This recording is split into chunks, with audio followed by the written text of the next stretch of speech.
बात करेंगे वजीर आजम इमरान खान के मियांवाली में खिताब की।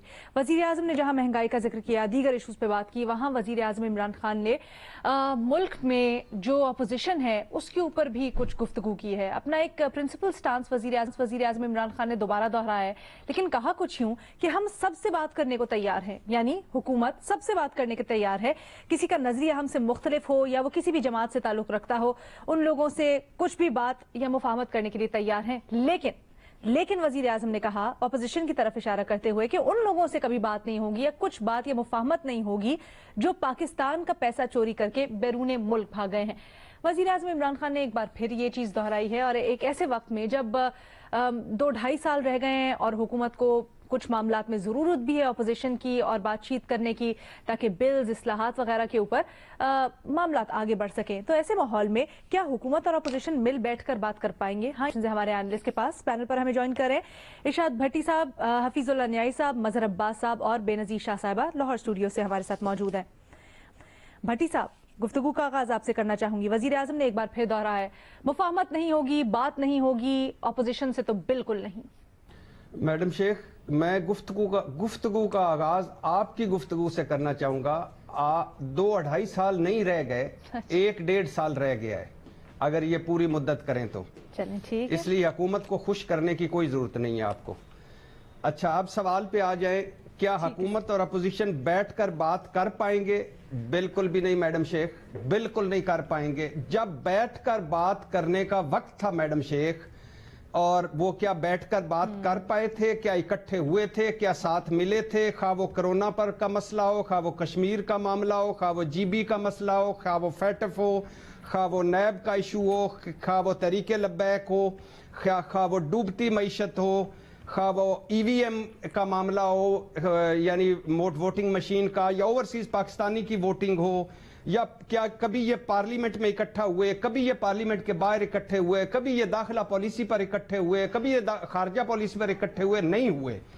और अब जब 3.5 साल होने को हो रहे हैं मैडम शेख, और अब जब 6-8 महीने बाद हम इलेक्शन के गहमा गहमी में शामिल हो जाएंगे, और अब जब हुकूमत के अपने इत्तेहादी नई साफ बंदियों में मसरूफ हैं, हुकूमत के अंदर ग्रुप बाजियां बनी हुई हैं, और कोई कुछ कह रहा है और कोई कुछ कह रहा है, और अब जब अपोजिशन के साथ मिल बैठने को तैयार नहीं, अब जो अपोजिशन जमातें अपने अपने जुगाड़ और अपनी अपनी साफ बंदियों में मसरूफ हैं, अब जब सियासी मुखालफतें बाकायदा दुश्मनियों में बदल चुकी हैं, अब जब मफादाती सियासत खुलकर सामने आ गई है, और अब जब ठीक है, तो क्यों बैठेंगे? आपका मौक़िफ़ ये है, लेकिन भट्टी साहब उठने को तैयार ये बताएं, वज़ीर आज़म का तो हर किसी को ठीक है, जेल हर किसी को जेल या घर भिजवाने को तैयार। वज़ीर आज़म को जो प्रिंसिपल स्टांस है उसके ऊपर थोड़ी बात करते हैं। जी सर ये बताएं, वज़ीर आज़म का जो प्रिंसिपल स्टांस है इसके ऊपर थोड़ी सी बात करते हैं। क्या आपको लगता है कि बैठकर बात करने की जरूरत है भी? मैडम शेख, जो वजीर आजम साहब ये कहते हैं ना कि ये लुटमार ग्रुप जो भाग गया है, पैसे लेके चला गया है, या जिसने लुट मार की है, या आल बचाओ माल बचाओ खाल बचाओ वाले लोग हैं, वो तो उस पे तो मैं 100% अपने वजीर आजम के साथ हूँ, और उनसे तो बिल्कुल बात नहीं होनी चाहिए। वो कभी भी उनका कभी भी मामला जमहूरियत, सिविलियन बालादस्ती, इनकलाब, मज़ाहमत या वोट को इज्जत दो नहीं, वो अपने और अपने घर को बचाने के चक्कर में है। लेकिन बैठने में कोई बुराई नहीं है, मगर कभी भी ये बैठ नहीं पाएंगे। यही वजीर आजम की स्ट्रेंथ है, यही वजीर आजम की कमजोरी है। और वो जैसे अब जॉन एलिया का शेर है ना कि अब नहीं कोई बात खतरे की, अब सभी को सभी से खतरा है।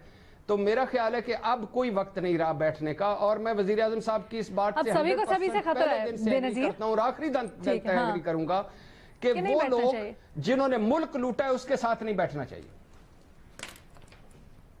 वो लोग जिन्होंने मुल्क लूटा उनके साथ नहीं बैठना चाहिए बेनजीर। मगर उसमें एक बात है कि जो वजीर आजम के इर्द गिर्द बैठे हुए हैं बहुत सारे जिन्होंने मुबैना तौर पर मुल्क लूटा है, काश वजीर आजम उनके खिलाफ भी ऐसे ही ऐलान जहाद करते। ठीक है।